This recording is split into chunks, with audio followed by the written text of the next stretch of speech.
اللہ سبحان اللہ. اونچا بولے میں بہرا ہوں میں سنتا نہیں. سنتا کم. اللہ اب عورت کو اطمینان ہو گیا چلو کم سنتے ہیں اونچا سنتے ہیں تو میرا مطلب جو بھی اس کے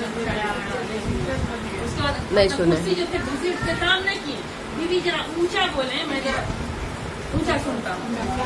وہاں بیچاری بولی اپنا مسئلہ تو بیچاری کو اطمینان ہو گیا تو اپنا مسئلہ آرام سے بتا سکی. آرام سے مسئلہ بتائی اور مسئلہ کا حل بتائیں اور اس کے بعد چلے گئے. اس لیے اس وقت سے ان کا نام عاطف اسعم پڑ گیا. اسعم کے معنی ہوتا بہرے. اس لیے عاطف نام تھا. اب انہوں نے یہ جو کام کیا نا بہرا ساری زندگی پھر بہرے ہی رہے. کبھی اس عورت کو پتا نہ چل جائے کہ نہیں ہے تو بہت شرمندہ ہو. اس لیے جب تک زندہ رہے بہرے ہی بنے. جلنے والوں کا طریقہ ہوتا ہے. تو عاطف اسعم. اب وہ اسعم کیسے ہوئے اس کی سنگت نے ان کو عاطف سے عاطف اسعم تک بنا دیا. آپ کو وہ شقیق بلخی رضی اللہ تعالیٰ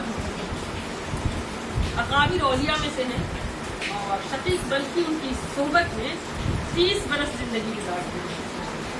30 برس زندگی گزارنے کے بعد ایک دن شقیق بلخی نے عاطف اسعم سے پوچھا کہ تم اتنے وقت میری رفاقت میں میری سنگت میں گزارے ہو تو تم نے کیا لیا ہے؟ میری سنگت میں اتنے دن رہنے پر تم نے کیا لیا ہے؟ اس پر عاطف اسعم نے جواب دیا حضور میں نے آپ کی سنگت سے 8 چیزیں حاصل کی ہیں. سبحان اللہ. 8 چیزیں میں نے حضور آپ کی سنگت سے حاصل کی. نمبر 1 فرماتے ہیں کہ میں نے ساری مخلوق کو غور سے دیکھا. اللہ بتا رہے ہیں عاطف اسعم اپنے پیر شقیق بلخی سے بتا رہے ہیں کہ حضور آپ کی سنگت میں جو ہم دن رہے ہیں تو ہم کو یہ فائدہ ملا ہے, یہ چیز ہم پائے ہیں, یہ ہم سیکھے ہیں. میں نے ساری مخلوق کو غور سے دیکھا. اور آدمی دیکھتا کسی کو کچھ سیکھتا ہے کسی کا دیکھ کر کے جس کو سیکھنا ہو.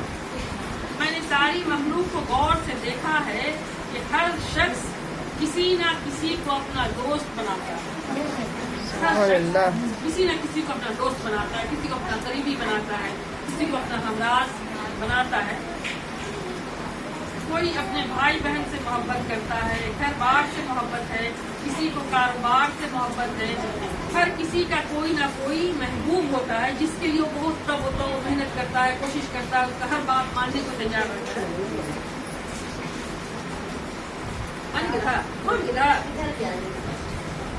اچھا ہاں 3 جگہ سے گرے ہوئے ہیں.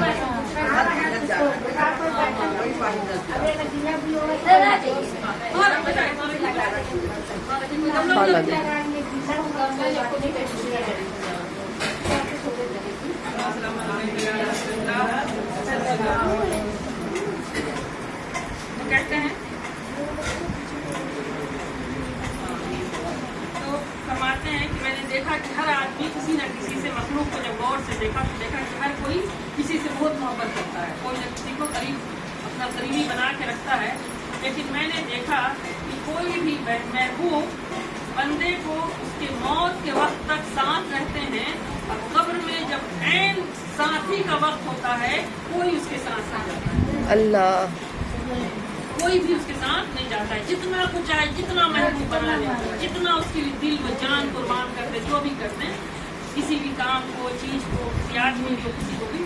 لیکن وہ جب کسی کے پاس جب جاتا ہے تو قبر میں جانے کا ٹائم ہوتا ہے تو کوئی اس کے ساتھ نہیں جاتا ہے, ہر کوئی اکیلا اکیلا جاتا ہے. تو میں نے جب عین کسی ساتھی کی ضرورت ہوتی ہے عین وہ اس وقت اس کا ساتھ چھوڑ دیتا ہے جب قبر میں جانے کا ٹائم ہوتا ہے. اس لیے میں نے سوچا کہ کیوں نہ کسی ایسے کو محبوب بناؤں جو قبر میں ساتھ آ سبحان اللہ. ساری زندگی ساری مخلوق کو دیکھے غور سے تو یہ نتیجہ نکلا کہ جب مین ٹائم پہ جب وہ ساتھ چھوڑ دیتا ہے قبر میں جب جانے کا جب سب سے زیادہ اس کی ضرورت ہوتی ہے تو کسی ایسے کو ساتھی بنائیں یا ایسے سے محبت کریں جو قبر میں بھی ساتھ میں چلتا ہے. سبحان اللہ. تو میں نے غور کیا تو مجھے پتا چلا کہ سوائے عمل صالحہ اور محبت کو کے سوا اور کوئی قبر میں نہیں ملتے. سبحان اللہ. نیک اعمال ہوگی, محبت ہوگی, وہی ساتھ جانے والی. تو نماز کو، روزے کو، صدقات کو، نیکی کو، بھلائی کو، رزق حلال کو، سچائی کو، تقویٰ کو. رزق حلال بھی بہت بڑی قیمت ہے. رزق ہر کوئی کماتا ہے، حرام کے ذریعہ بھی کماتا ہے، لیکن حلال رزق یہ نعمت ہے، عبادت ہے، برکت ہے. رزق حلال کو، سچائی کو، تقویٰ کو، پرہیزگاری کو، لوگوں کے ساتھ خیر سے پیش آنے کو میں نے زندگی میں اپنا لیا. آپ کی سنگت میں رہ کے جب میں نے سنگت میں رہا تو معائنہ کرنے کا موقع ملا تو مخلوق کو دیکھا اور پھر یہ آپ کی سنگت کا فیض ہے. میں نے ان چیزوں کو دوست بنا لیا. کماتے ہیں. اس کے بعد دوسرا فائدہ آپ کی صحبت سے یہ لیا ہے کہ دنیا میں ہر شخص کو دیکھا ہے کہ اپنی خواہشات میں زندگی گزارتا ہے، خواہشات کی پیروی میں جیتا اور مرتا ہے. یہ ہو جائے، وہ ہو جائے، ہر آدمی اچھا کپڑا، اچھا لباس، اچھا کھانا، اچھا گھر بار، اچھا. یہ خواہش میں بہت کچھ آتا ہے جس میں آدمی اس کی پیروی کرتا ہے، تو اپنی خواہشات میں زندگی گزارتا ہے. تو پھر میں نے اللہ رب العزت سے پوچھا کہ اس کا کیا حکم ہے، تو اللہ نے فرمایا کہ تو خوف الہی کی پیروی کر. اللہ نے قرآن میں فرمایا لوگ اپنے خواہشات کی پیروی کرتے ہیں، تو میرے خوف کی پیروی کرتے ہیں. میرا خوف ہو جائے، جب خوف ہو جائے گا تو تیرا عمل ظاہر سے بات ہی اچھا ہو جائے گا. تو کوئی برا اعمال سے خواہش کی پیروی نہ، تو یہ خیال ہوگا کہ یہ چیز اللہ کو ناپسند کرتا ہے، ایسا کپڑا اللہ کو ناپسند کرتا ہے، ایسا ضرورت سے زیادہ خواہش اللہ کو ناراض کرتے ہیں. جو زندگی میں اس طرح کی چیزیں ہیں تو اللہ کا خوف پیدا کر، خوف الہی کی پیروی کر، خوف الہی کی پیروی کر، تو محبت الہی کی پیروی کر، تو اللہ کی رضا کی پیروی کر. جس دن اعمال نے ڈھونڈنا ہے اور ہر شے کا حساب دینا ہے. تو جو شخص آج اللہ کے عذاب کے باعث میدان حشر میں کھڑا ہونے سے ڈر گیا، فرمایا جنت اس کا ٹھکانہ ہو. سبحان اللہ. اس طرح دنیا میں زندگی گزارنی ہے، ہر کام کرنا ہے. اگر اللہ کا خوف پہلے آ گیا تو پھر گناہ ہی نکلے گا، گناہ سے بچ جائے گا. اس کے بعد میں نے نفس کی مخالفت کی پیروی اختیار کر لی، یعنی جو نفس چاہتا ہے اس کو میں نے چھوڑ دیا. فرماتے ہیں تیسری چیز میں نے دیکھا کہ ہر شخص دنیا کے ساز و سامان ملکیت کو بڑھانا چاہتا ہے. ہر آدمی دنیا کا سامان، یہ سامان، وہ سامان، ہر کسی کا دھندا ہے، ہمارا آپ کا ہر ایک کا دھندا ہے. فرماتے ہیں کہ ہر کوئی دنیا کے ساز و سامان کو جمع کرتا ہے اور اسی پر قابض ہونا چاہتا ہے اور اسی ملکیت کو بڑھانا چاہتا ہے اور سمجھتا ہے کہ یہ کاروبار، تجارت، ملکیت میری جتنی زیادہ ہوگی شاید اتنی زیادہ میری زندگی ہوگی. ہاں، شاید اتنی زیادہ میری زندگی ہوگی اور اتنی زیادہ میری عزت ہوگی. اس لیے آدمی اور زیادہ کرتا نہیں، آدمی ہوتا نہیں ہے جتنے میرے عزت نہیں ہو گئی ہے نا، یہ خیال آتا ہے نا. تو میں نے اللہ رب العزت سے پوچھا، سورہ نحل آیت نمبر 16 میں اللہ پاک نے جواب دیا. تو اللہ رب العزت نے فرمایا کہ جو مال و زر تمہارے پاس ہے وہ فنا ہو جائے گا. قرآن کا سورہ نحل کا آیت نمبر 16 میں اللہ پاک نے فرمایا، ترجمہ ہے جو مال و زر تمہارے پاس ہے وہ فنا ہو جائے گا اور جو اللہ کے پاس ہے وہ باقی رہے گا. وما عندکم وما عند اللہ باق ہے، وما عندکم وما عند اللہ باق، جو چیز تمہارے پاس ہے وہ فنا ہونے والا ہے اور جو اللہ کے پاس ہے وہ باقی رہنے والا ہے. جو کچھ اللہ کے پاس ہے وہ باقی رہنے والی ہے. سو میں نے اللہ کا طلبگار بن کر اپنا رخ اللہ کی طرف اور اس کی رضا کی طرف کر دیا اور جو کچھ دنیا میں ہے اس پر بھروسہ کرنا اپنے دل سے ختم کر دیا اور اب جو کچھ ہے اسے لوگوں میں، غریبوں میں، اللہ کے کام میں خرچ کرنا.